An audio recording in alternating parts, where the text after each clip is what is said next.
All right.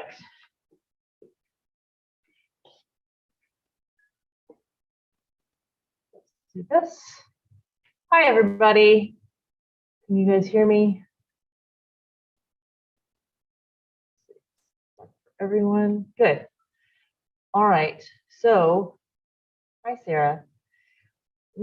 Hi, everybody in YouTube land. Can you see it on the YouTube channel? Okay. I'm Miss Benford. I'm one of the sponsors for the TFME chapter here at Round Rock ISD. And we are very excited to have Dr. Kelly Yancey join us today to talk to us about health. Let's see. Hearing health. So she's probably going to be talking more to the group over here. We're going to be presenting a slideshow as well and sharing the screen. So hopefully you'll learn a little something today from our presentation. Let me get the screen sharing started. Let's see. Nope. This one. Screen share. Ooh, wait, no. Unshare. Stop share. Screen share. Share sound.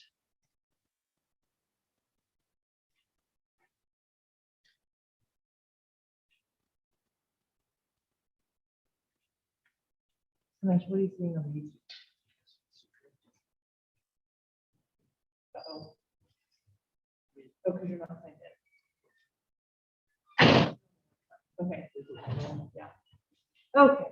So, okay, let me check it on here. Let's just go ahead and get started. Okay. You want me to go ahead and start? Sure. Okay. Like Ms. Benford said, my name is Kelly Yancey. I am an audiologist. So I do hearing and balance testing. I actually work in a school district north of Houston called Klein ISD. And part of my profession is sales. I don't do any sales, but because a lot of audiologists do, our license requires that if we do any presentations, we have to disclose our financial and non-financial relationships. So as I said, I work full-time for Klein ISD, which is northwest of Houston.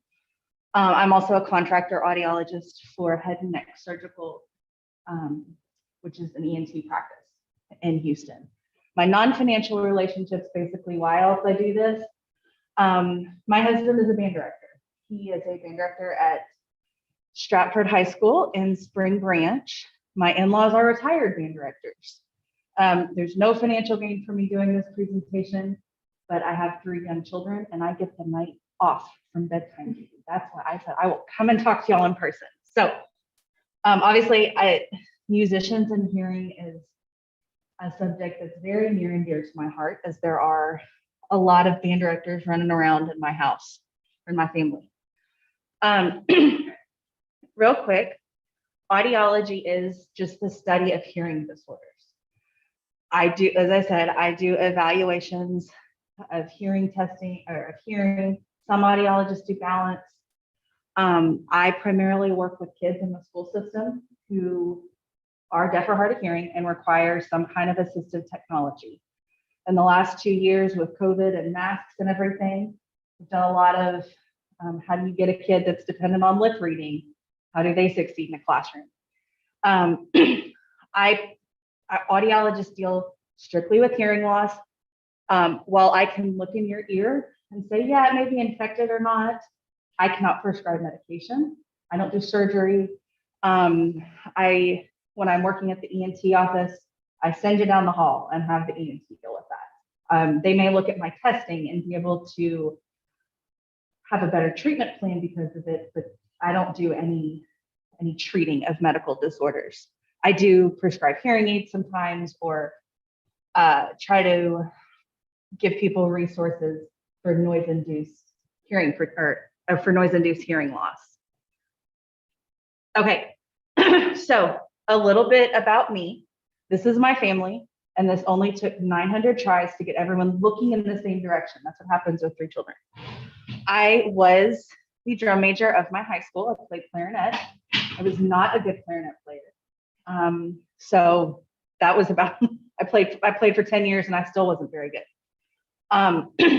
This is my husband, right next to me. I have Sadie here on the right. She is going into 6th grade next year and thinks she's going to be in choir, not band. Her band director in-laws think this is blasphemous. So we'll let you know how that turns out. Cole is my toddler. Anything and everything is a drum pad to him. If he can hit it, he hits it. He got a little drum set for Christmas, and it's just glorious. Let me tell you, when we take away the drum, he's got the sticks and beats on everything else. So we know where that's headed. And then Samantha is there on the left, and she says she doesn't want to be in band or orchestra or choir. She wants to be in robotics. So we're not sure where she came from. I went to Texas Tech. I was in the Going Band from Raiderland just for 2 years, but it was a lot of fun. If you end up being able to do marching band in college, I recommend it.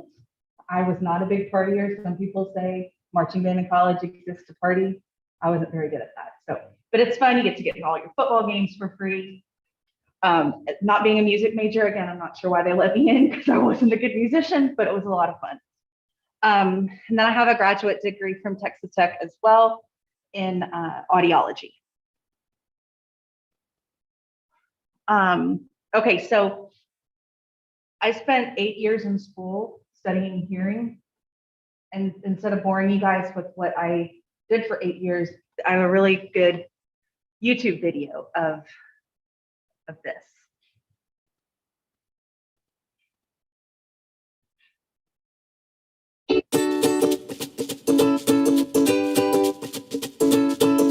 Have you ever wondered how sounds make their way from the source all the way to your brain?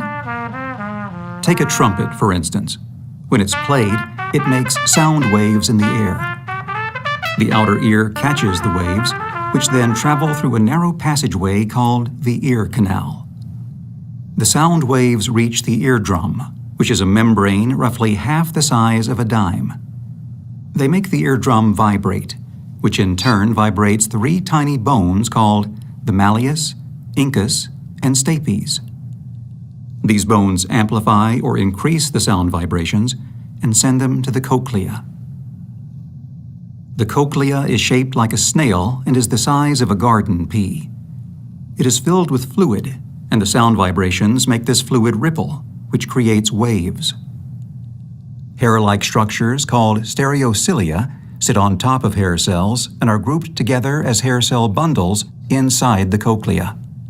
The hair cells inside the cochlea ride these waves, and the hair bundles are moved.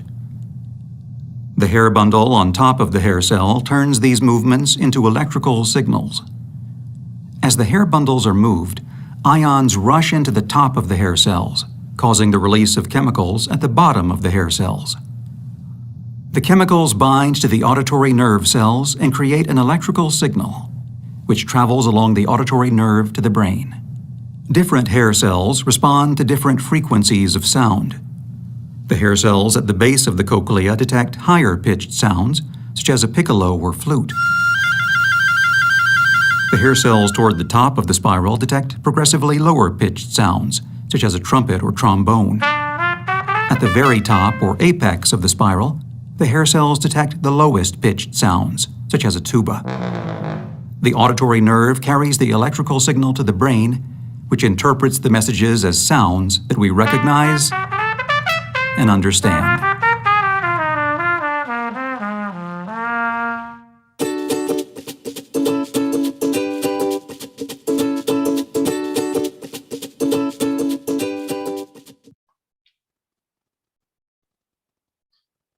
Shut this window. Okay.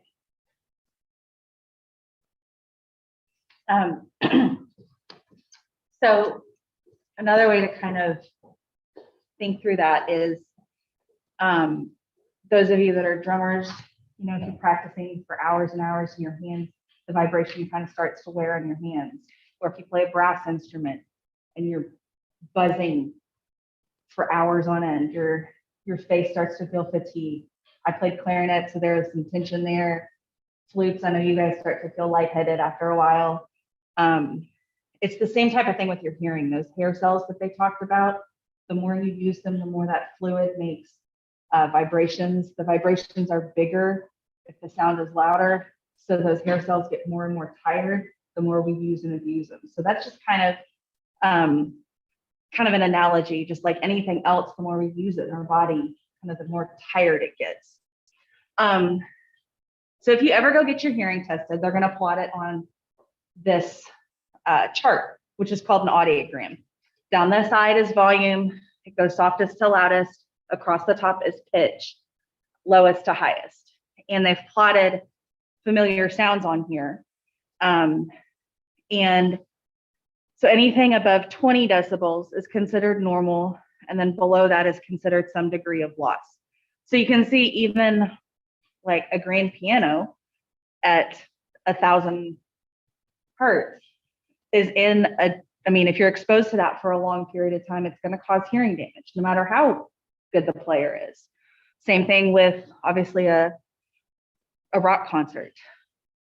Also with the mosquito, it's very confusing as to how a mosquito is over 110 decibels. Oh, how's it over? Okay, so I was confused as to how a mosquito was over 110.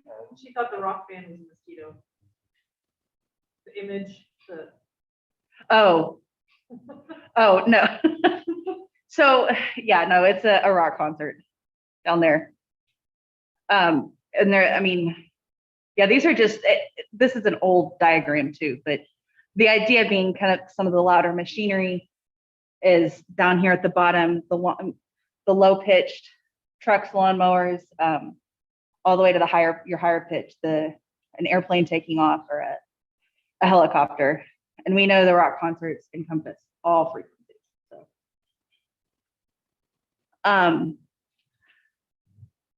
So with that in mind, what we're seeing more and more is children with hearing loss, a drastic increase in children who have hearing loss.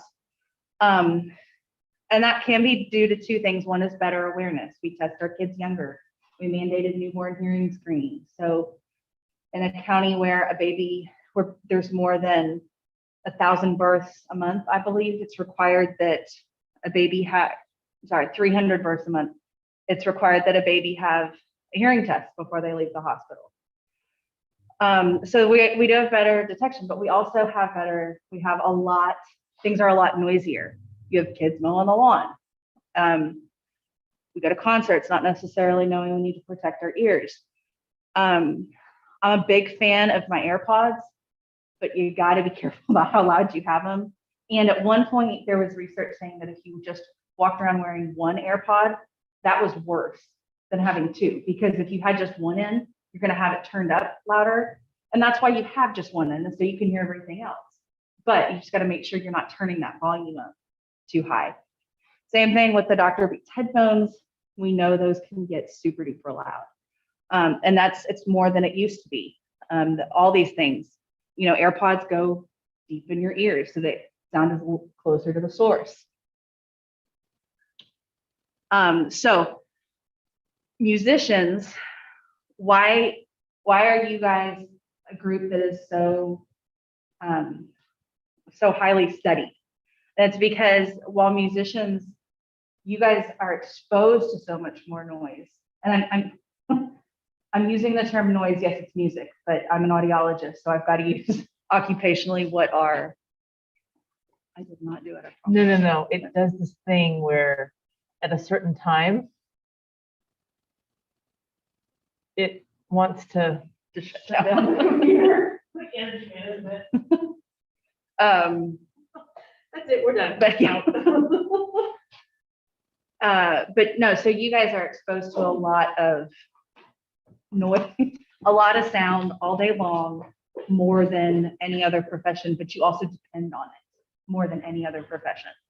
I've had patients that have been in the military that, yes, they need to hear if their drill sergeant says run out of combat or something, but it's not near as much as what a band director is trying to do all day long. That soldier has to hear one thing, and they usually have a headset on, whereas the band director is listening all day. So that's the musicians are a big, they're a big source of study in the field of audiology right now. There's always ongoing studies about how do we protect this group and also allow them to maximize the hearing that they've got. And obviously a big thing is reduce volume, but we know we can't always do that. Okay, so a little bit of history. I obviously had a personal interest in my own research. My doctoral capstone project was on musicians and hearing loss. There's been a lot of research done in the field on marching bands, how different instruments have different long-term and short-term hearing loss and what that looks like. Rock bands, long-term and short-term hearing loss, and just the implications of noise exposure. But at the time when I did my research, little research had been done on the band directors, orchestra directors, choir, on the conductor themselves. A lot of the studies I had read, audiologists had gone into the concert groups, and they did before and after measurements of the flute section one day and the clarinets the next day. And I listened to a lot of these studies, and I asked them when I said, well, did you test the band director's hearing? And they went, oh no, that would have been a good idea. Well, yes. And obviously I have a personal interest in it. So my study was, the title of my study was the short-term effects of hearing loss in band and orchestra directors as measured by distortion product otoacoustic emissions, which is a fancy way of saying, is there a difference?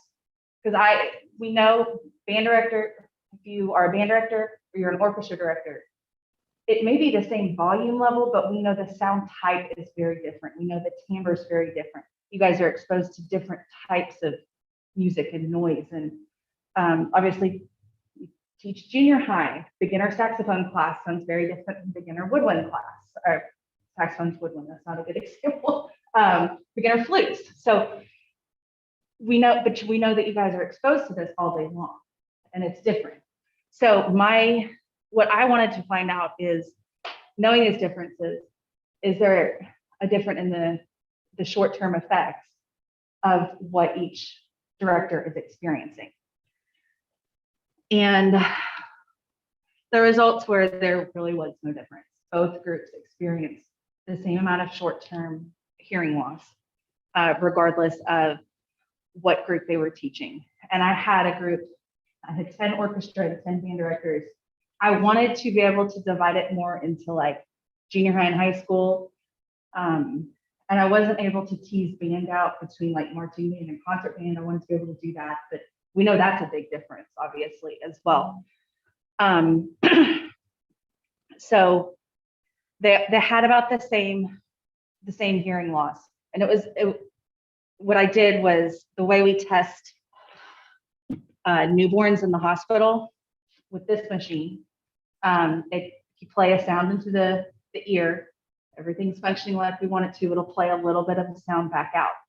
And it can only be measured with a very expensive probe microphone. So I did that both before and after, and we did see a decrease in the after the full day of work in everybody. So back to our audiogram of sounds. We talked about anything above 20 is normal. Anything below 80, that gets into your severe to profound range. So OSHA says anything 85 decibels or higher, after you listen to it for 8 hours, you then are at pretty significant risk of developing permanent hearing loss.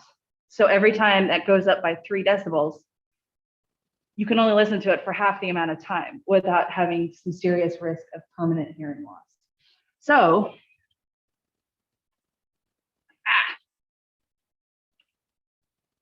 so if you go down here and look at this rock concert at 110, that's 2 minutes without having some significant risk of hearing loss. OSHA also tells us that the average noise exposure that band and orchestra directors, and this is average, it's middle school, high school, beginner, I'm sure they're including marching band with it. Again, we know how loud that can get. The average was 92 decibels. That was their average. And then the maximum was 100. So you go back to this, 92, you're looking at 2 hours of that. And I don't know a band director that only works for 2 hours a day. I'd love to know one, but never met one. So I've never met one that only works 8 hours a day. So how you protect yourself, there's a lot of different options. This is my daughter on 4th of July. They allow fireworks in our neighborhood, much to my dismay. They didn't tell us that before we bought the house.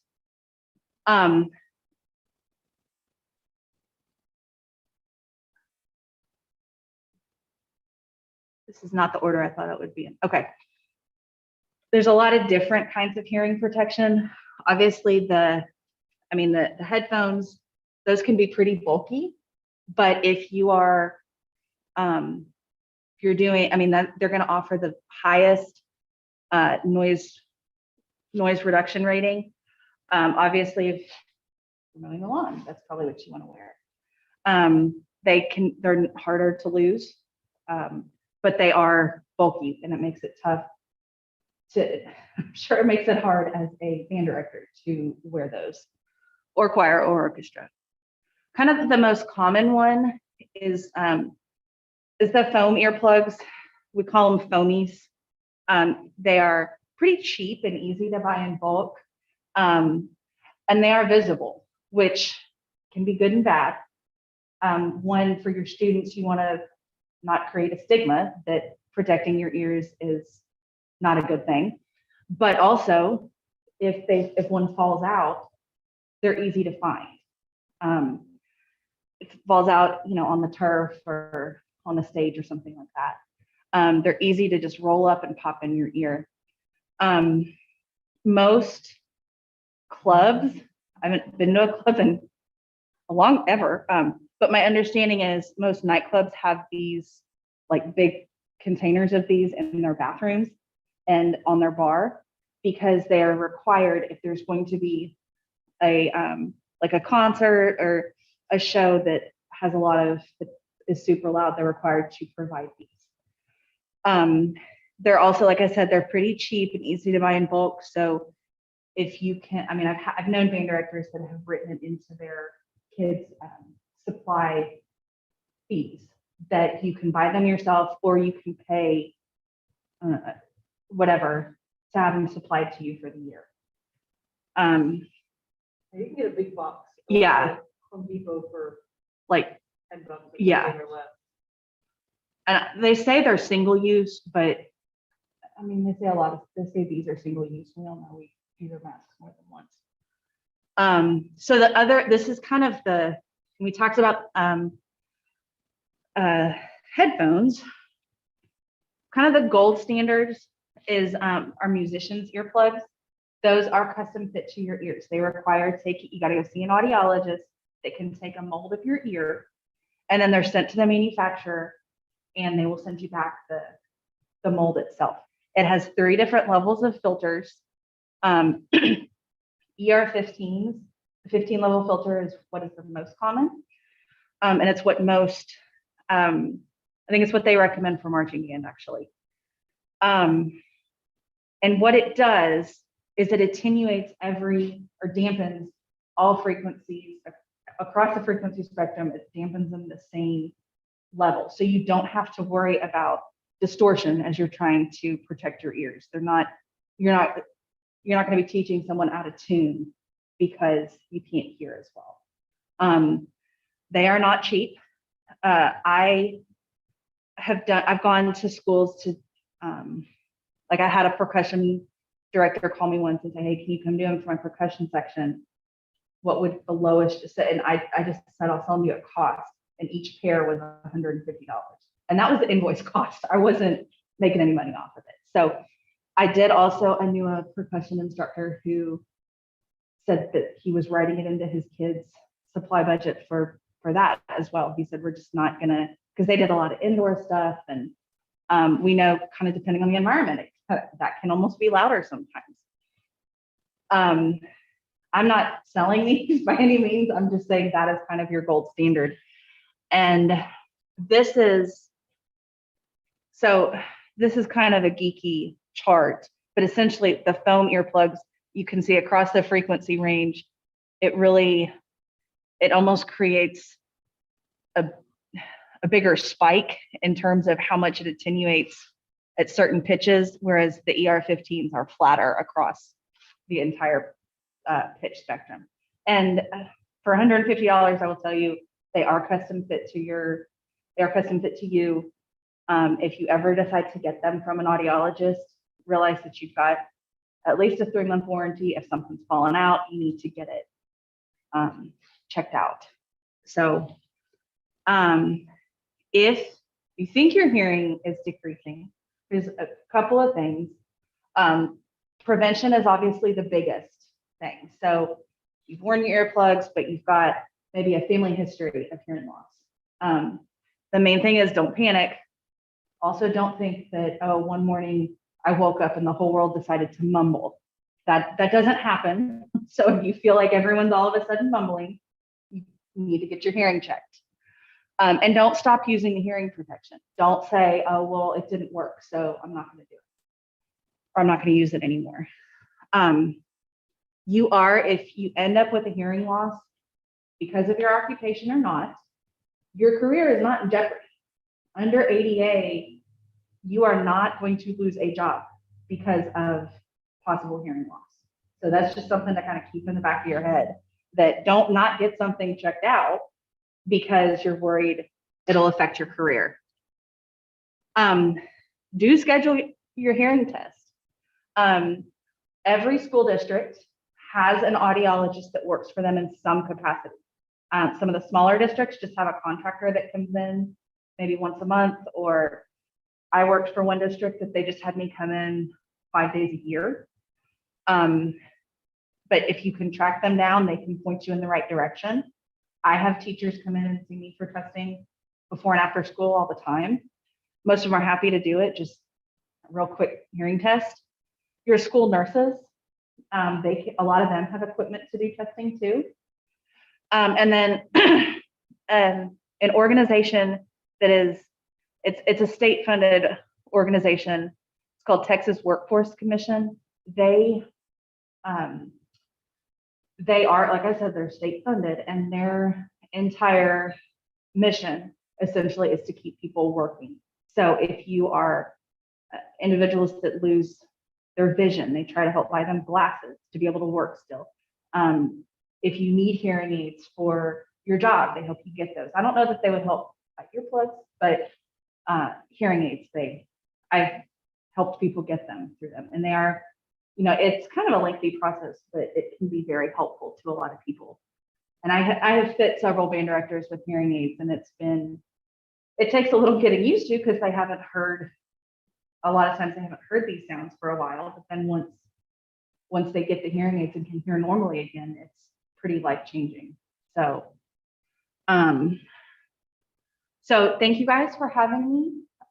Thank you for choosing to go into this profession. Obviously, it's very near and dear to my heart. There's a lot of band directors running around in my family. So I thank you that you are going into a profession that is so drastically needed right now. So do y'all have questions for me? Well, we had a question from Jack Spina online, and you may have already answered this, but they have some hearing loss, and they're having trouble hearing their metronome, hearing sounds, fidget. So do you have any advice for them to improve their playing while coping with their loss? So with all things in education, early intervention is better. So the sooner they can get their hearing tested or and figure out with the doctor what the best course of action is, the better in terms of if it's hearing aids or some kind of assistive listening device. The other thing to kind of maintain that is to maintain the hearing that you've got and maintain your usable hearing is to use whatever visual supports you can. So if you have a visual metronome, I know they've got some that you can, they have a little dot that goes back and forth on the screen. I know there's tuners that are visual. They're good for anybody, but especially if you're losing your hearing a little bit. It helps with muscle memory. It helps to maintain that part of your brain. It's just your hearing, just like anything, it's use it or lose it. So use that part of your brain for tuning, for the metronome, built in any visual supports that you can. And that should help. And especially if you're a student, again, you have ADA says you're entitled to those things. So you shouldn't get any grief about using them. Anything else? I had a personal question. Is it possible to, I guess, get hearing loss, not necessarily from loud volume, but like wearing headphones for a long time, even if it's not like an excessive volume? So you're asking, is it possible to get hearing loss from the headphones or just? I guess like from the headphones, No, that typically, I mean, and you're saying there's not necessarily loud music coming it's not in. like super loud. Typically that's, I mean, again, if it's at a certain level, the longer you listen to it, the longer you're at risk of hearing loss. But typically if you've had hearing or if you've had headphones on all day and you take them off and everything sounds, oh my gosh, it's so much louder, that's more a sensory kind of deprivation thing. But I mean, you do want to be aware of how long you've got even that 80 decibel range. And you can get, I mean, I have a sound level meter on my phone, so you can see how loud things are. Just, you can download an app for free on your phone to see how loud stuff is. So you can hold that up to your AirPods or your headphones and see what you've got playing. And if it's 80 decibels, remember it's that 8-hour long window. But if you listen to it for 8 hours, that's when you start to run the risk of hearing loss. But there's a whole host of things that can cause hearing loss in addition to noise exposure. I mean, there's viruses, there's medications, illness. Genetic. I'm sorry, Genetic. genetics for sure.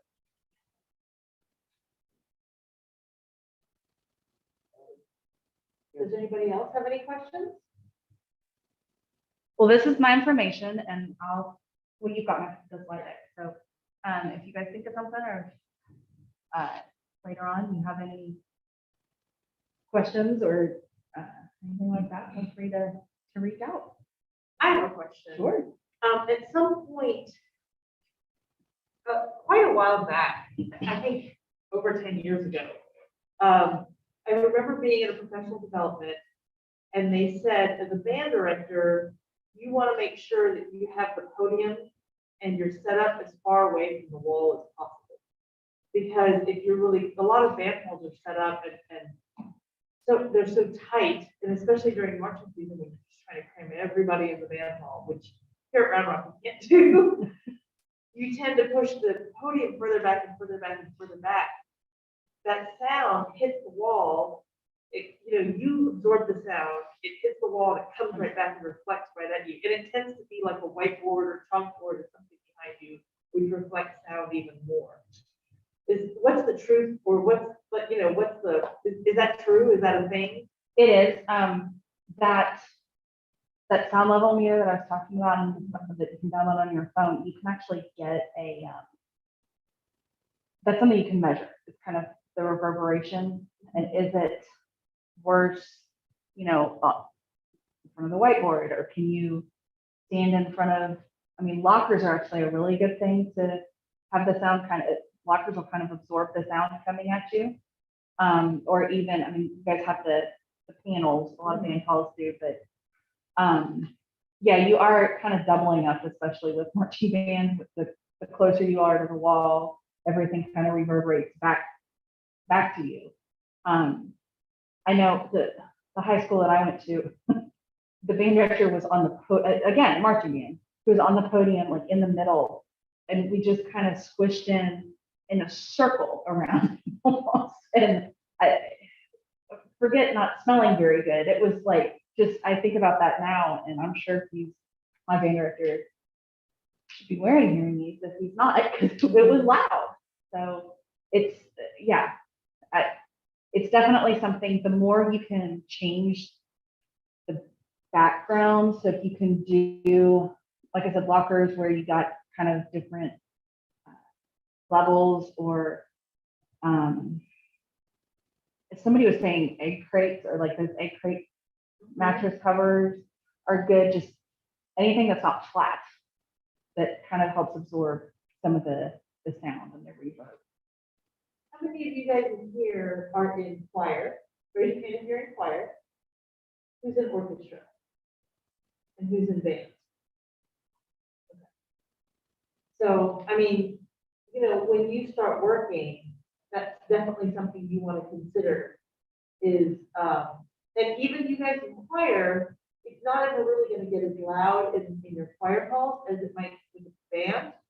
But if you're ever doing anything with accompaniment, if you've got piano accompaniment, if you have instrumentalists come in, the bigger the group, the more you're going to have sound coming at you. You're on a microphone. That's a big thing with choir, is the amps and the Recorded accompaniment. Yeah, recorded accompaniment. Is a thing. Same kind of thing with orchestra. Once you start getting into full orchestra, you've got brass and percussion and all of that in there. Even though those sections are smaller, that's still something to think about as well. And then, band folks, we're just Wow. yeah, we're getting assaulted with sound all the time. And it's not just obvious. I joke about like drummers or the low brass, because they're in a section that's so stinking loud. And my husband plays trombone, so of course I'm going to joke about it. But it's not just the instrument you play; it's what's around you too. Like I said, I played clarinet, and the way they set us up when I was in going band, when we were in the stands at football games, we were right in front of the battery. And I'm not sure why they had clarinets right in front of. Usually there's a row of saxes. I don't know. It was probably harder on us than it was on the battery themselves. So it's not just the instrument you play, or what section you're in. It's what's going on around you as well. So, it's just something to think about. When I was in 8th grade, we had a song that had slapstick, and it was right next to the person that was on the end of the trombone. And he had some hearing loss in his left ear because of the slapstick. Yeah. Right next to him. Yeah, it depends on what's going on around you. That's a big thing. And a lot of my job working with students who are deaf and hard of hearing is strategically having them sit in the right place to not have to deal with, the whiteboard and obviously in band and orchestra and choir, you can't say, oh, this kid needs to sit up front every time. Well, they play trombone, they can't sit in the flute section, and I've sat in some meetings that I've been the one to go, no, I know they can't do that. It's like, don't put that in their IEP, but it's just something, those are things to consider. It's just what's going on around you as well as what instrument you play. One more question. So when you talk about like the permanent hearing loss that occurs, is it really only like repairable through hearing aids, or is there some medication or even surgery that can be done? So that's a really good question. That's why it's important to get your hearing tested, because sometimes it's a combination of factors.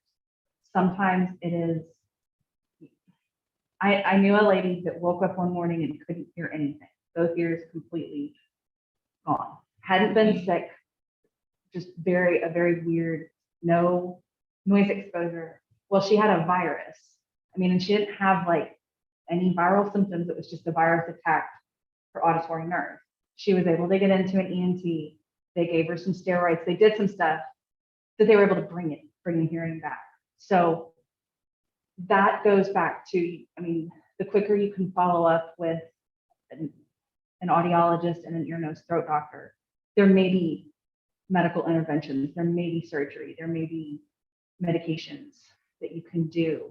But I know, especially in the case of this patient, if you wake up with a sudden hearing loss, you have to get steroids within like 48 hours of that. So you got to go right away. And it's, note to everyone, if you wake up and you can't hear, that is considered a medical emergency. Call an ENT and tell them, I woke up this morning and can't hear anything. And they will get you in. There won't be any of that is considered an emergency to them.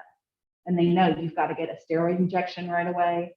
They've got to follow you, and they can get the hearing to come back, but they got to do it right away. They got to do those injections right away. So the short version is not always, which is why you need to get it checked out.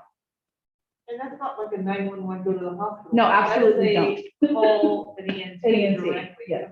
Because if you go to the hospital, they'll be like, we're in a pandemic, really? You're coming for hearing loss? Like they're not gonna know. But an ENT or even some primary care doctors are like, well, yeah, that happens. But an ENT will know, okay, got to get them in now, got to do this round of medication. So What about tinnitus? Am I saying it right? I've heard tinnitus or tinnitus. Yeah. That's usually a precursor to hearing loss. That's the ringing of the ears. And that can be at any pitch. Some people hear kind of a pulsing, some people hear chirping. My master's level music theory professor had it, and he actually like tested what pitch it was. Yeah. and then figured out that it was also out of tune, and that bothered him.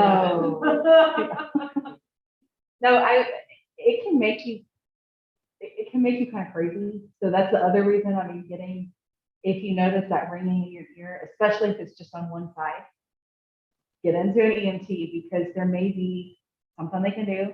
It can also, pretty rare, but it can also be signs of a brain tumor. So you want to get in, get that checked.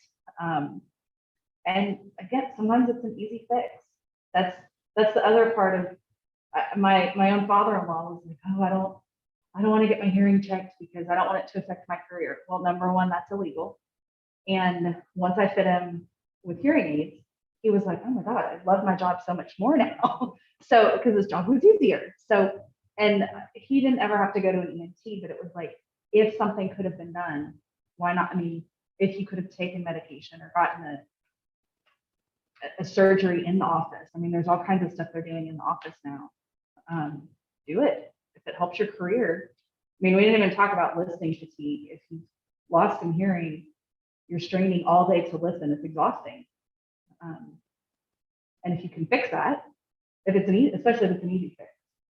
So early intervention is always good. Yeah, listening fatigue, that's a thing, Good thing. for sure, because when I go home, any day, whether it's just, I've had one concert band class, and then the rest of it is just doing things like administrative things, or I've had like all day marching band type things, or listening to audition, region etudes, whatever. I go home and I don't turn anything on in my car. It is just silent in my car, and I love it. Like the best 25-minute drive, of the day some days, because I get home and the dog starts yapping, and there's like noise and whatnot. Don't get in the car, nothing. Quiet, yeah. It's lovely.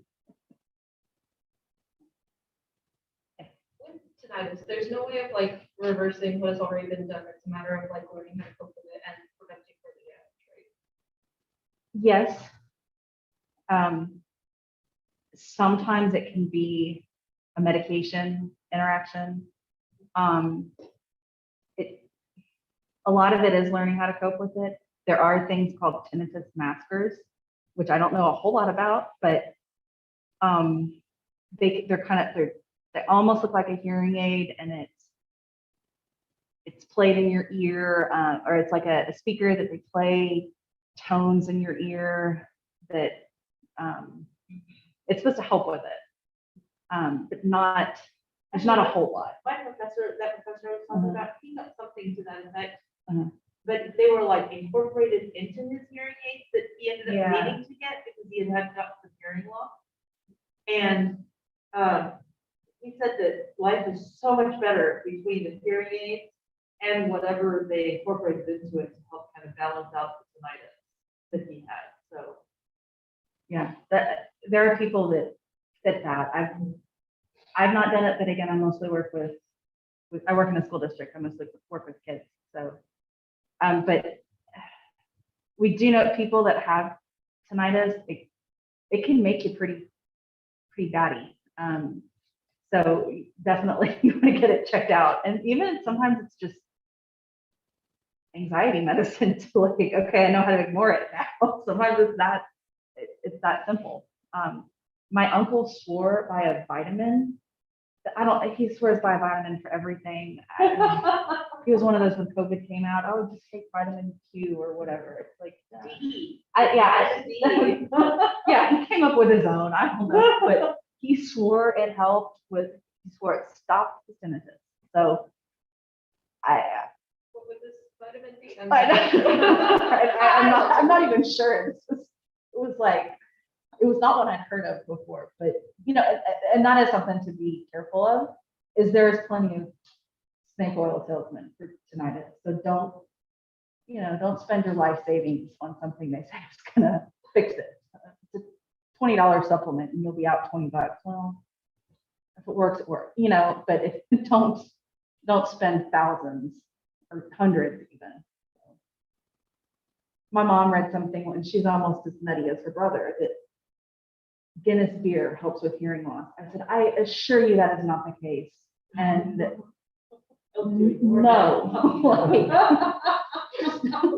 it does not. So I promise that's not the case. But it's her brother. So what are you gonna do? Anything else? Well, thank you for having me. Thank you for being here. Coming out. Good Dr. Yancey.